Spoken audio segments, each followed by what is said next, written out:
Well, today, the Herald Sun has reported Labor's ambassador for First Nations people has racked up a taxpayer-funded travel bill, which is approaching $350,000. Justin Mohamed spent close to $100,000 on overseas travel between February and October this year.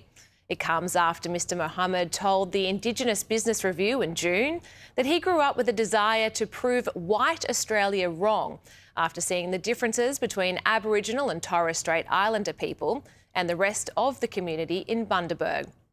Joining me now is Institute of Public Affairs Research Fellow Saxon Davidson. And Saxon, this role has a $400,000 salary, 10 staff, and a 4-year budget of more than $13 million. I mean, where's the proof of actual real outcomes that has improved the lives of Aboriginal people?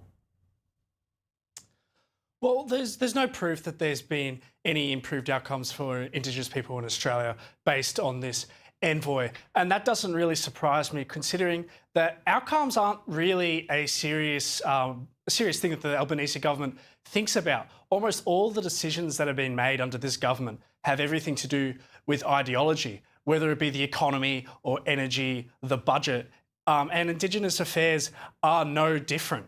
I mean, you only have to look at the activist and divisive Voice to Parliament referendum to see this. And also, this just seems like to be following the same way, with the view that you have to prove white Australia wrong, when the envoy's role should really be about improving the lives of Indigenous Australians on the ground here in Australia. And Peter Dutton wanted to abolish this role. How can Labor and Penny Wong justify $350,000 in travel expenses, especially during a cost of living crisis when families and this country is doing it so tough? Well, there's really no justification for it, especially considering that government waste and government waste spending particularly is crowding out economic growth and is one of the key driving factors of inflation here in Australia. But this is even getting beyond the factors. Why is the taxpayer paying for a First Nations envoy to be travelling internationally at all, considering that Indigenous Australians are Indigenous to Australia? I understand that it could be expensive to travel from particularly remote communities in Western Australia to the Northern Territory to Queensland and even to South Australia.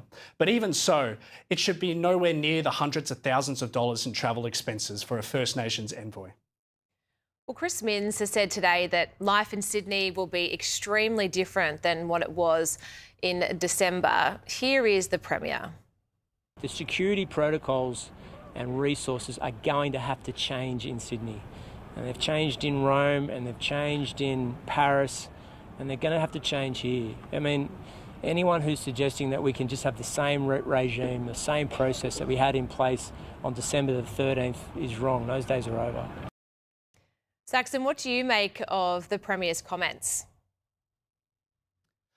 I think the Premier is completely right. Australia has changed forever since December 13, and we really have to look to ourselves and actually say that, how did we get to this point? I mean, this didn't happen in a vacuum. This terrorist attack, the worst terrorist attack on Australian shores, had been brewing for 2 years since October 7th in Israel, and especially since the march on the Sydney Opera House just 2 days afterwards.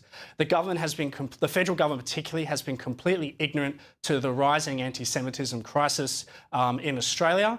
And I commend Chris Minns for actually taking action to combat the rising anti-Semitism in Australia and particularly in Sydney. However, we do have to look at how we got to this point, and we definitely need a federal royal commission to actually figure out what occurred, how we got to this point, what national security failures there were, and the rise in anti-Semitism. And I commend Chris Minns on having a state royal commission in New South Wales to actually look into these things as well. Well, Saxon, you've now joined calls to have that Royal Commission. What did you make of Anthony Albanese's comments today, where he said it's not within the national interest to have one? Well, I think it's a disgrace, to be honest. It's absolutely in the national interest to have a Royal Commission into the worst terrorist attack on Australian shores.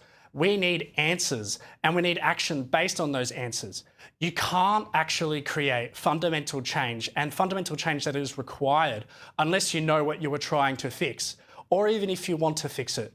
Now, I think the Albanese government need to change track and just conduct this Royal Commission, because if they don't, people will start to ask, if you're not having a Royal Commission into this, maybe it's because you don't want to know what the answers are, and actually you don't want to know what is going to be found. And I'd hate for that to be true. So the Albanese government must have this Royal Commission, and they must investigate the events that led to this terrorist attack. Yeah, well said, Saxon. Well, thank you so much for your time this evening.